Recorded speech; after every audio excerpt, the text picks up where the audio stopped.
сәлеметсіздер ме? Мен алдыңғы сабақтарда корей тілінің алфавитін, яғни хангыльді өткен болатынмын. Және де дауыссыз дыбыстарды өткен кезде кейбір әріптер, мысалы г деген әріп г болады, кейде кейбір жерлерде к болып оқылады дедім.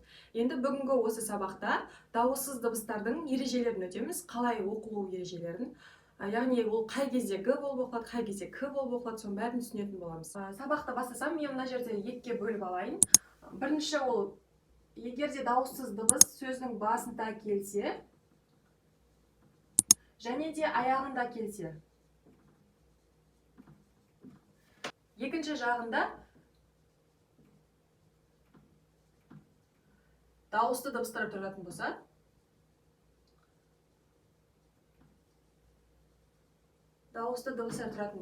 онда қалай оқылатынын.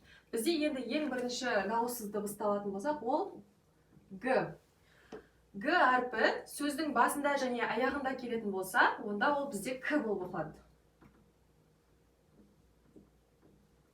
Бұл сөзге мысалы құлақ деген сөзді алсақ, ол мысалы бізде күй. Енді бұл жерде ол сөздің басында келіп тұр, сондықтан ол күй деп оқылады. Яғни есте сақтау қабілеті киок. Бұл жерде к сөздің басында келіп тұр, сөздің аяғында келіп тұр, сондықтан ол киок деп оқылады. Былай егер де жазатын болсақ, киок. Міне. Бұл түсінікті, иә? Енді дәл осы к әрпі екі жағында дауысты дыбыс болатын болса, онда ол г болып оқылады. Енді ол ең бірінші мысалды келтірсек, кішкентай бүлдіршін бала деген аги. Екі жағында, мына жағында а деген дауысты дыбыс, мына жағында и деген дауысты дыбыс қосылғандықтан ол аги, яғни бала деген г болып оқылып тұр. Тағы да мысал келтірсек, сурет салу дегенді келтірсек, кіриги. Міне сөздің басында, міне айтқандай, сөздің басында келген кезде ол к болады, ал екі жағында дауысты дыбыс қосылса, онда ол г болып оқылады. Сонда ол сурет салу деген сөз кіриги деген, міне екі жағында дауысты дыбыс болса, г болып оқылады деп айттық. Келесі дәл осы ережеге бағынатын келесі дауыссыз дыбысты айтсақ, ол д немесе т деп айттым. Енді ол қай жағдайда? Сөз басында және сөздің аяғында келетін болса, онда ол т болады. Т оқылады. Аяқ деген сөзді алайық. Тари. Тари, аяқ яғни. Аяқ деген сөзде, ол сөздің басында келіп тұрғандықтан, ол т болып оқылады. Т. Енді келесі сөз тубу, яғни тофу деген сырдың сөзін алсақ, тубу. Тофу. Енді ол жерде т басында келіп тұрғандықтан т болып оқылады. Ал егер сол д әріпі екі жағында дауысты дыбыс қосылатын болса, онда ол д болып оқылады. Д болып оқылады. Қайда деген сөзді алсақ, оди. Қайда, яғни бұл жерде екі жағында дауысты дыбыс болғандықтан д болып оқылады. Енді тағы да барлығы деген сөзді алсақ, мысалы, моду. Барлығы деген сөзді алсақ, міне. Бұл жерде, міне, екі жағында о және у әріптері дауысты дыбыстар қосылғандықтан д болып оқылады. Енді дәл осы ережеге бағынатын келесі әріпті айтсақ, ол бізде б немесе п әрпі. Сөз басында және аяғында келсе, ол бізде п болып оқылады. П әріпі болып оқылады. Мысал келтірсек, ол бізде корей тілінде өте жиі қолданылатын сөз пап, яғни күріш деген, немесе тамақ. Бұл сөзде сөздің басында және аяғында келіп тұр, сондықтан екеуі де п болып оқылады, сонда пап. Енді дәл сол б әріпі, немесе п әріпі, екі жағында дауысты дыбыс қосылатын болатын болса, онда ол бізде б болып оқылады. Б болып оқылады. Енді мысал келтіретін болсақ, абоджи, яғни әке сөзі. Абоджи. Міне, екі жағында дауысты дыбыс қосылғандықтан б болып тұр. Әке деп жазып қояйық. Мысалы, тағы да тубу сөзін келтірейік. Сол кезде мына екі жағында дауысты дыбыс болғандықтан ол тубу, яғни б болып оқылады. Жалпы паптан бөлек, мысалы, баджи, яғни шалбар, бину, сабын, пеу, бумо, мысалы бумо деген ата ана. Барлығында міне сөздің басында келіп тұр, сондықтан олар п болып оқылады. Міне ортасында келсе б болады. Енді дәл осы ережеге бағынатын келесі дауыссыз дыбыс бізде ол ч немесе дж әрпі. Әріп егер сөздің басында немесе аяғында келсе, онда ч болып оқылады. Мысалы, жер деген сөзді алайық.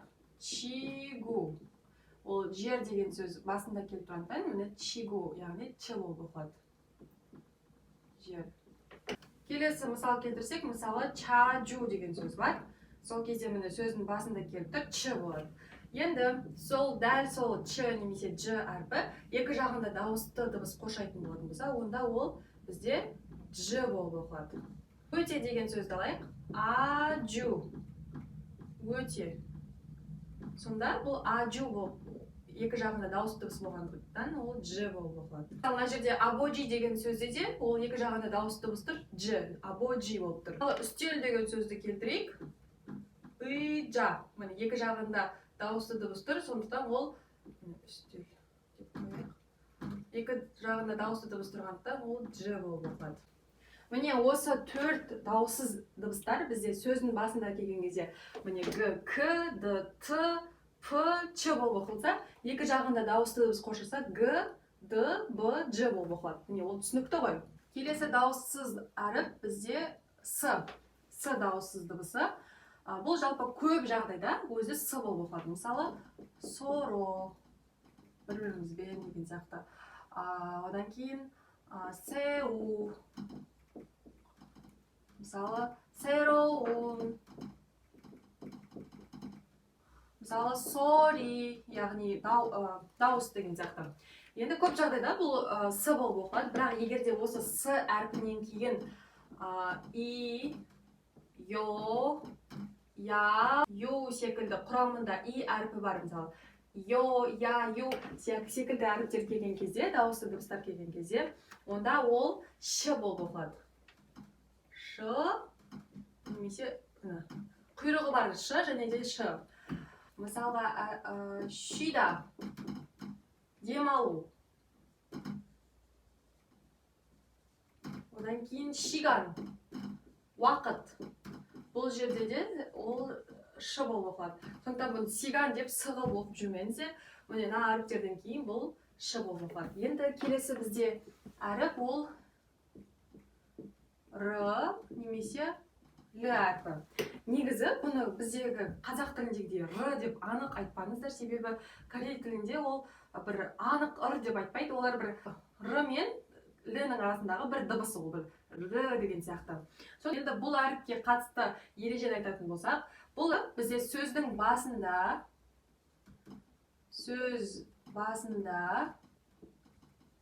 және де екі жағында дауысты дыбыс тұрса, екі жағында дауысты дыбыс тұрса, онда бұл р болады. Р. Мысалға келтірсек, бәріміз білетін рамен, радио. Мысалы, Россияны келтіретін болсақ, қалай айтамыз? Рошия дейміз. Енді бұл сөздің басында келген кездегі р-лар. Жағында дауысты дыбыс келген кездегі сөздерді көрейік. Мына бас деген сөз мори. Міне. Екі жағында дауысты дыбыс. Кейін бізде сори, яғни дыбыс деген. Екі жағында дауысты тұр. Үтік деген сөзді алайық. Тарими. Екі жағында дауысты дыбыс келіп тұр, сол үшін бұл р болып оқылып тұр. Енді бұл басқа жағдайларда л болып оқылады. Бұл сөздің соңында келсе, яғни ол патчим болып келсе. Негізі патчимді қазір мен түсіндіретін боламын, алдағы уақытта жалпы жаттап алыңыздар. Сөздің соңында келетін болса, ол л болып оқылады. Мысалы, құлпынай сөзін алайық. Тальги, міне. Бұл сөздің соңында, яғни мына буынның соңында келіп тұр, патчим ретінде. Сөздің осы буынның соңында келіп тұр, соны тальги деген кездегі мынау л болып оқылады. Коллида сөзін алсақ, бұл жерде де екеуі де л болып оқылады. яғни ол сөздің басында келіп тұрған жоқ, екі жағында дауысты дыбыс тұрған жоқ, яғни басқа жағдайларда сөздің соңында келіп тұрса, немесе мынандай дауыссыз дыбыстан кейін келіп тұрса, онда ол коллида, яғни ы болып оқылады. Мысалы, алим деген сөзді алайық. Бұл жерде де, міне, екеуінде де л болып оқылады. Алим. Дауыссыз дыбыстардың ережелерінен кейін пачим тақырыбына келейік. Жалпы пачим деген не ол? Пачим. Жалпы корей тілінде жазған кезде осындай буынмен жазатынын мен сіздерге түсіндіріп кеттім. Енді осы буындарда жалпы 2 немесе 3 дыбыстардан тұрады дедік. Мысалы, аги сөзінде, яғни бүлдіршін сөзінде, мына 2 буында тұр. Мына а, ги. Енді тағы да бір сөз алайық. Мысалы, 1 буындық. Ча. Машина, яғни көлік сөзі. Бұл жерде де міне 1 буын тұр. Енді кейбір сөздерде 1 буынның ішінде 3 дыбыс болуы мүмкін. Мысалы, су деген сөз, яғни моль дегенді алайық. Міне 3 дыбыс тұр. Бірінші дауыссыз дыбыс, одан кейін екінші дауыссыз дыбыс. Міне осы екінші дауыссыз дыбыс ол пачим деп аталады. Пачим. Ол осылай сөздің астында келеді. Осыны пачим деп атаймыз. Мысалы, мына сөздерде астында ондай дауыссыз дыбыс жоқ, мына жерде де дауыссыз дыбыс жоқ. Яғни бұл пачимсіз, яғни пачимі жоқ сөздер. А мына жерде пачим бар, моль. Мен тағы да бір мысал келтірейік. Мысалы, 2 буынды сөзді алайық. Мен сіздерге осылай әдейі квадратпен көрсетіп жатырмын, түсінікті болу үшін. Чотта деген сөзді алайық, міне. Міне 2 буындан тұрады. 1 буынның ішінде 3 дыбыс тұр, яғни бірінші дауыссыз дыбыс, міне екінші дауыссыз дыбыс. Сонда мынау бізде мынау х әрпі бізде пачим болып тұр. Көрдіңіздер ме? Міне мына жерде пачимі жоқ сөздер, мына жерде пачимі бар сөздер. Енді пачимдер тек қана дауыссыз дыбыстар ғана болады.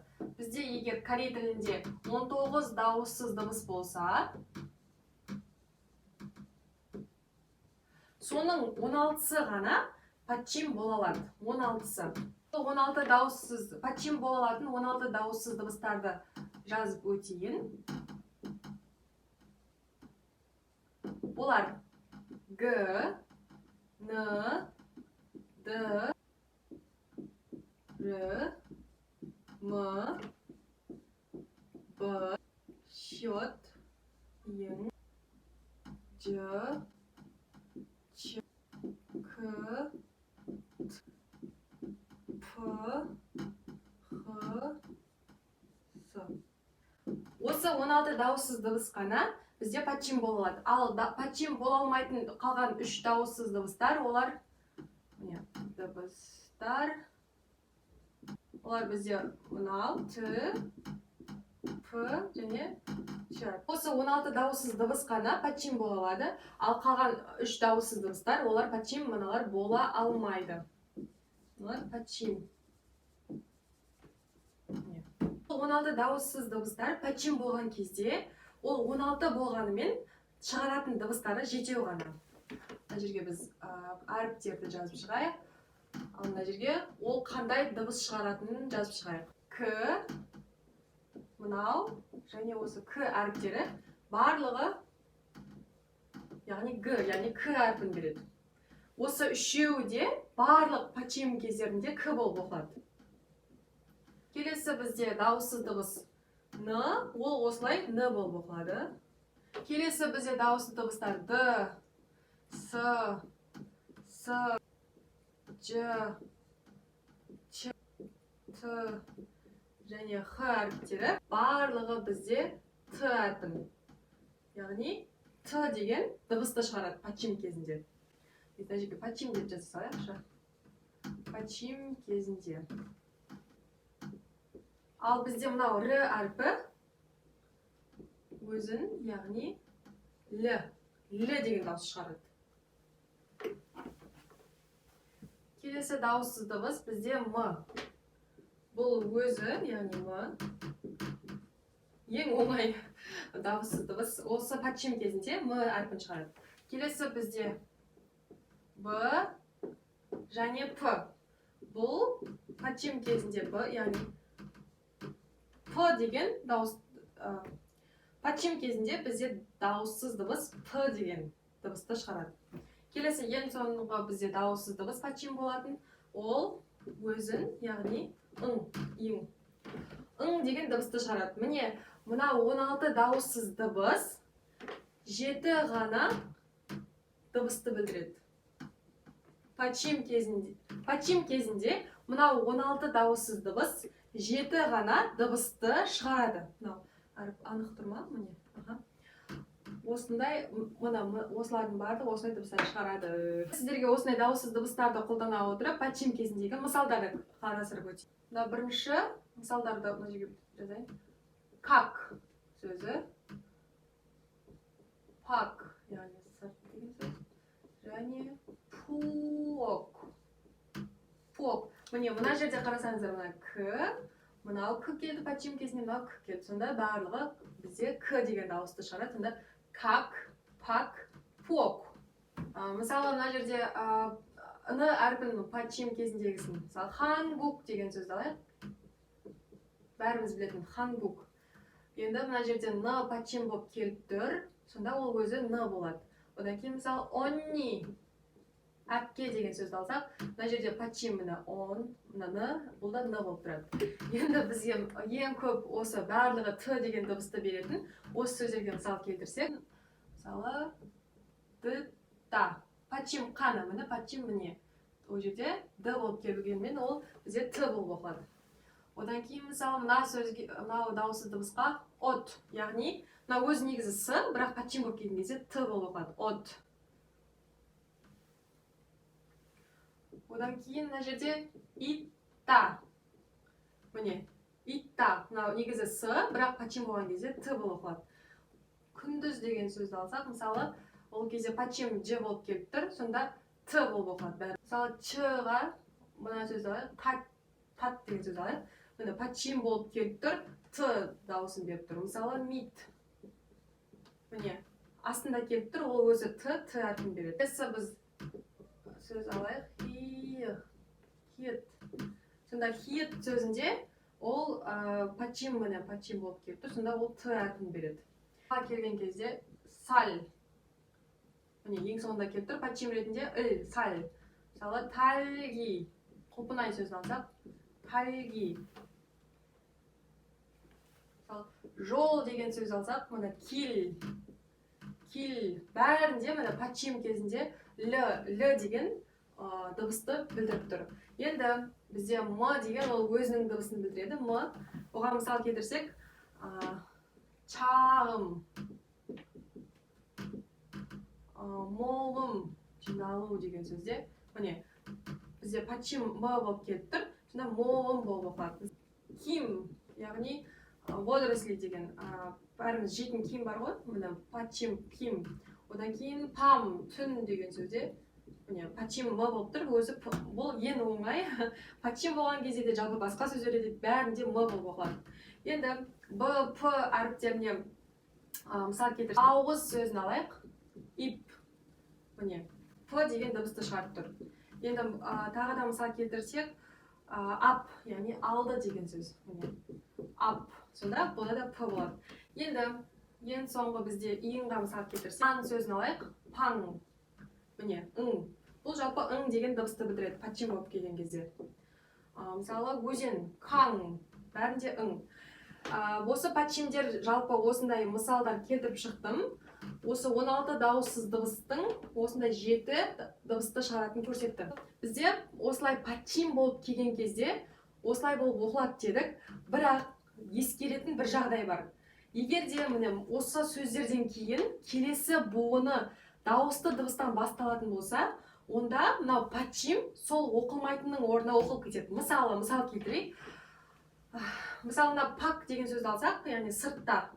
Пак, деп алсақ, мысалы, мынау дауысты дыбыс қой. Мынау бізде дауысты дыбыстың алдында тұрған кезде оқылмайды, оқылмайды. Тек мынау дауысты дыбыс оқылады дедік. Сонда мынау мына жаққа өтеді да, сонда ол пак, емес, оқылған кезде пак-е болып оқылады. Сонда мынау к, мына оқылмайтынның орнына өтіп, соның орнына оқылып кетеді да, сонда паке, яғни жазылған кезде мысалы былай жазып қояйық, міне. Негізі жазылуы мынау, бірақ бұл оқылған кезде паке болып осылай оқылып кетеді. От, мысалы, от, міне мынау, от деген сөз бар ғой. От. Міне, пачим кезінде с ол т болып оқылғанымен, егер де бұдан кейін дауысты дыбыс келетін болатын болса, міне, ол мына жаққа өтеді да, мынау оқылмайтын иіңнің орнына өтеді да, сонда былай оқылып кетеді. Сонда о, сіл, яғни қазақша жазсақ, о, сіл. Яғни сіздер жаңағыдай т болып оқылады деп, от, ыл емес, о, сіл болып оқылады. Енді тағы да мысал келтірейік. Итта. Мынау т болып, пачим кезінде т болып тұр. Мына жерде дауыссыз дыбыс тұрғандықтан бұл итта болып оқылып тұр. Бірақ егер де мына жерде дауыссыз емес, дауысты тұрса, онда міне қараңыздар. Итта ғой, иә? Енді мына жерде ит-о-йо деп емес, иссо-йо деп оқисыздар. Яғни оқылған кезде ол былай жазылатын. Иссо-йо. Егер де қазақшасын жазасын болсақ, так, қалай ыңғайлы жасам екен? Ой. Мен кәрісше ойланып отырмын ғой. Міне, қазақшасын жазсақ, міне. Иссо-йо болып оқисыздар. Сонда ит-о-йо емес, иссо-йо. Яғни, міне қараңыздар, осы жерде бір жақсы түсіндіріп кетейін. Пачимнен кейінгі басталатын буын дауыссыз дыбыс болатын болса, ол осы мына дыбыстарды шығара бересіздер да. Ал егер де мынау пачимнен кейінгі басталатын буын дауысты дыбыстан басталатын болса, онда бұл кәдімгі өзінің ережесі бар ғой, мысалы, с-дан кейін о тұрса, онда ол с болып оқылады деген сияқты. Соны, яғни, мына оқылмайтын иіңнің орнына ауысаттағына сөйтіп солай оқылады. Иссо-йо деп. Тағы мысал келтірейік енді. Мысалы, саль деген сөз алайық. Күріш деген. Саль. Саль деген ол іл болып оқылып тұр.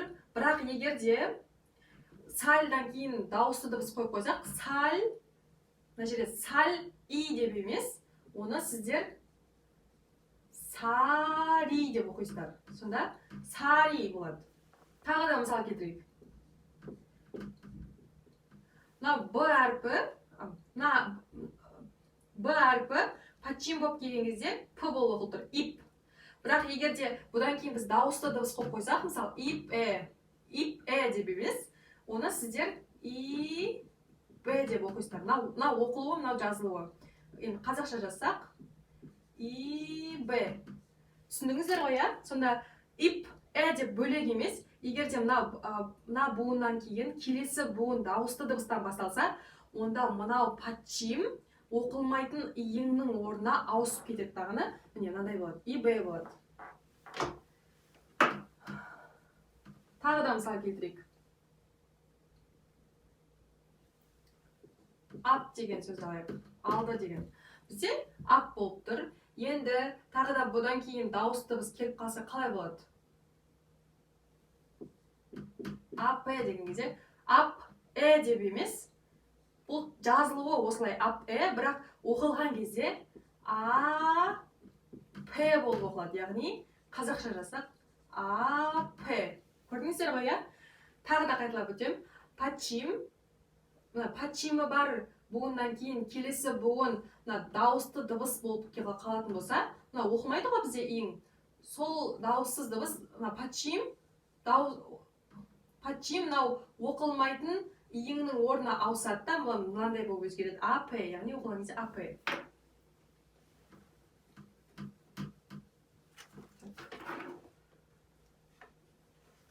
Енді р-ға байланысты тағы да бір мысал келтіріп кетейік. Кел, жол деген сөз. Енді керим аккида деген сөз де бар. Мысалы, ол дауысты дыбыс келетін болса, мына келдің кейінгі буын дауысты дыбыстан басталса, онда бұл кил-и емес, кири болып оқылады. Көрдіңіздер ме? Қазақшасы мына кири. Сонда міне Пачимнен кейін дауысты дыбыс келетін болса, мына оқылмайтын иеңнің орнына ауысады да, мына л мынаға ауысады. Сол кезде мына екі жағында дауысты дыбыс болған кезде ол р болып оқылып кетеді, сонда кири болады.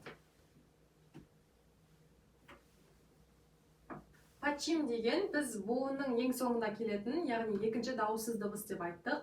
Енді пачимдер ол мысалы жаңағы айтқан кездегідей, мысалы маль болатын болса, міне мынау бізде пачим дедік, иә. Жалпы бір буынның ішінде осындай 3 әріп кездесуі мүмкін, бірақ тіпті 4 әріптер кездесуі мүмкін. Мысалы, біз оқу деген сөзді алайық. Илк, та.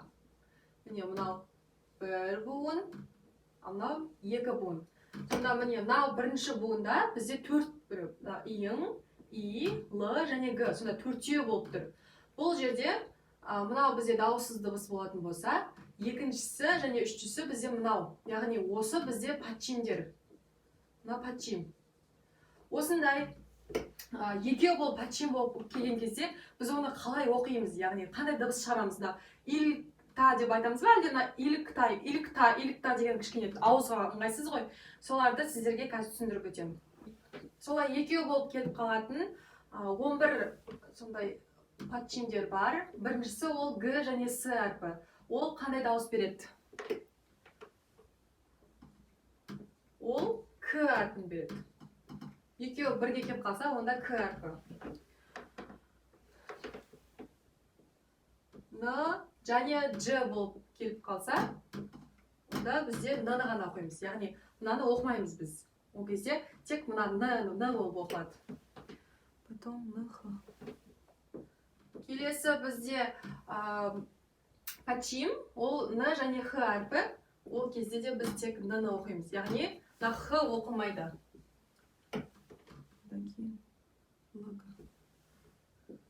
Л және г пачимі келсе, онда бұл жерде тек қана к оқылады. Мынау бізде л оқылмай кетеді, сонда к болып оқылады. Егер де бізде л және м дауыссыз дыбыстарында оқылады, сонда м. Л және б келетін болса, онда ол ситуацияға байланысты кейде л болуы мүмкін, кейде б болып оқылуы мүмкін. Л және с бірге келіп қалған кезде, онда бізде с әрпі оқылмайды да, тек қана л ғана оқылады. Л мен т келген пачимде, онда бізде т оқылмайды, тек қана л оқылады. Сонда л. Яғни осындай пачим келіп тұрса, сіздер л ғана оқисыздар. Бізде л, п келген кезде, онда бізде бұл б болып оқылады, п болып оқылады. Л, п болған кезде п болып. Л және х болып келген кезде пачим ретінде мынау бізде х көп жағдайда оқылмай кетеді да, л тек қана л ғана оқылады. Сонда л. Бізде б және с келіп қалған кезде, онда б ғана оқылады. Осылай пачим ретінде екі дауыссыз дыбыс бірден келген жағдай, ол бізде 11. 1, 2, 3, 4, 5, 6, 7, 8, 9, 10, 11. Пачим ретінде екі дауыссыз дыбыс осылай бірдей келіп қалуы, осылай 11 түрі бар. Енді бұл жерде де кішкене ескеріп өтетін мысалдар бар, мен сіздерге қазір айтып өтемін. Міне, мына жерде мысалы мок деген сөзді алсақ, бұл жерде міне дыбысы, шығаратын дыбысы ол к, яғни мок болып оқылып тұр да. Бірақ жаңа мен алдыңғы пачимде түсіндірген кезде, егер де осыдан кейін дауысты дыбыс келіп қалса, міне келесі буында дауысты дыбыс келетін болса, онда мынау пачимнің соңғысы, яғни мынау оқылмайтын иеңнің орнына ауысады да, сонда оққан кезде мок ши болып оқылады. Сонда мок ши, көрдіңіздер ма? Мына жерде жалпы өзі мок екеуі бірге келіп тұрған кезде к болып оқылады да, ал егерде келесі буында дауысты дыбыстан басталатын болса, онда мынау екінші бізде пачимнің мынау екеуі тұр ғой, соның екіншісі оқылмайтын иеңнің орнына ауысып, сонда оқылады, сонда мок ши, яғни оқылған кезде, мына бүйтесіз қойын, оқылған кезде былай жазады, мок ши. Мынау жазылуы, а мынау оқылған кезегі, мок ши. Мок ши. Осылай мок ши болып оқылады. енді анта яғни отыру деген сөзде міне екеуі бірге келген кезде біз тек қана н яғни ж оқылмай н ғана оқылады деді да, анта деп айтамыз жалпы анта. Бірақ та егер де мынадан кейін дауысты дыбыстан басталатын буын келсе, мысалы 앉으세요 отырыңызшы деген сөзде мынау буыннан кейінгі мына буын бар ғой, мына бізде дауысты дыбыс болып тұр ғой. Сондықтан мынау ж яғни екінші подчим мынау оқылмайтын иіңнің орнына ауысады да, сонда 앉으세요 болып оқылып кетеді. Яғни егер де мына жерде анта болып ж көрінбей тұрса, ал осыдан кейін дауысты дыбыс келіп тұрса, онда көрініп кетеді. Сонда 앉으세요. Енді тағы да бір сөз алайық. Мынау келесі подчим бойынша манта. Жалпы мына сөзде екі подчим болғанмен н да бар, х да бар, манықта демес, манта деп айтамыз. Манта. Бірақ та егер де бұл мына буыннан кейінгі буын дауысты дыбыс, бұл жерде бәрібір х оқылмайды. Сонда манайо. Енді мына жерде илта деген сөзді алайық. Оқу деген сөзді. Енді бұны біз илта деп жазылғандай илта деп емес, біз к екеуі бірге келсе, онда к болып оқылады дедік қой, сонда илта деп айтамыз. Илта. Енді егер де бұдан кейінгі осылай дауысты дыбыспен басталса, бұдан кейінгі буын, онда мынау г мына жаққа ауысады, оқылмайтын иіңнің орнына. Сонда илгойо. Яғни илк ойо деп оқымаңыздар, илгойо деп оқисыздар. Айтуға да оңай. Енді келесі бізде сөз сальм, яғни өмір деген сөзді алайық. Сальм.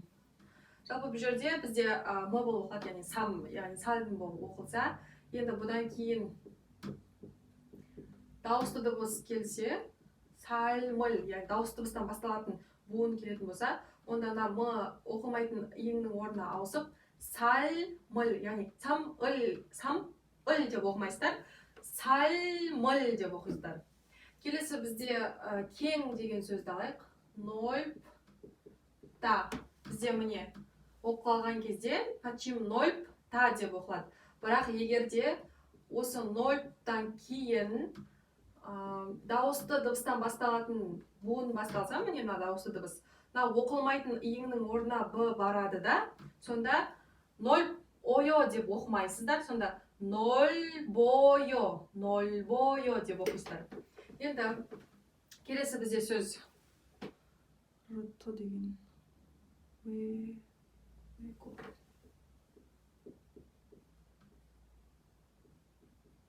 осы сөз уэголь, яғни бұл жерде с оқылмайды да, уэголь болып оқылады. Ал егерде одан кейін бізде дауысты дыбыстан басталатын буын басталса, міне дауысты дыбысы бар, оқылмайтын иіңнің орнына с бар оқылады. Сонда уэголь сыро, яғни уэголь ыро деп оқымайсыздар, уэголь сыро деп оқисыздар.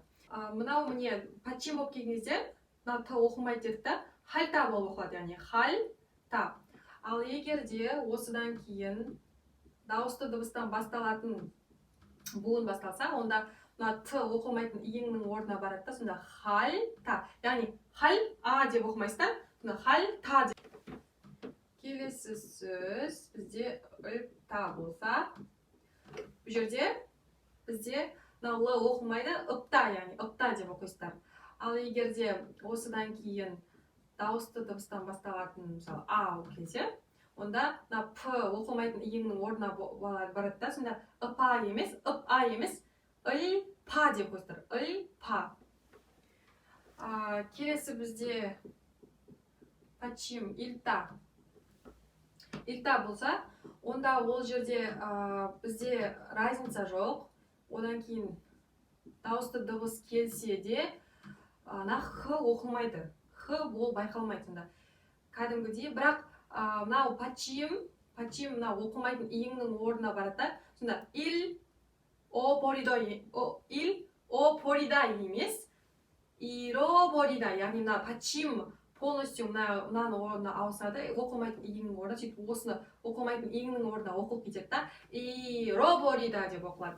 Енді бізде келесі ең соңғы подчим қолданып баға деген сөз алайық. Кап. Міне. Екеуі тұрғанмен де, с да бар болғанмен де ол п болып оқылады. Сонда кап. Кап.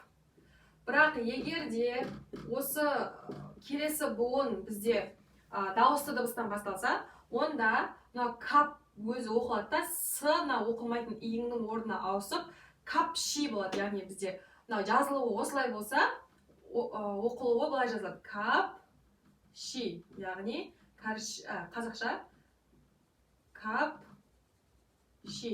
Яғни бізде мысалы кап-и деп оқымайсыздар, капши деп оқисыздар. Міне бізде жалпы подчимдердің екеу болып келгендегісін қарастырдық. Бұл подчимдер қиын болып көрінуі мүмкін, бірақ мұндай екеу болып келетін сөздер ондай қатты көп емес. Сонымен қатар осылардың қандай дауыс шығаратынын үйреніп алсаңыздар, ал ары қарай ол қиын емес деп ойлаймын. Себебі өзі как есть, егер де дауыс дыбыс келесінде дауыс дыбыс келіп қалса, онда өзі бар болғанда оқисыздар ан, сосын өзінің кәдімгідей анжы сео, мысалы манта деп оқылса, манайо, икта деп оқылса, бірақ мына жерде ик ойо емес, кәдімгі мына жаққа ауыстырып жіберіп илгойо, кәдімгі дауыссыздықтар қалай оқылады, солай оқылып кете бересіздер. Бұл сабақ кішкене қиын болып көрінуі мүмкін. Егер де түсініксіз нәрсе болатын болса, маған комментарийға кез келген уақытта жазсаңыздар, мен сіздерге түсіндіріп беремін. Егер де менің видеом ұнап жатса, менің каналыма жазылып қойыңыздар. Корей тілін үйренуді бастап жатқан достарыңызбен бөліссеңіздер, сіздерге көп рахмет. Соңына дейін тыңдағандарыңызға назар аударып, шыдап тыңдағандарыңызға көп рахмет. Сау болыңыздар.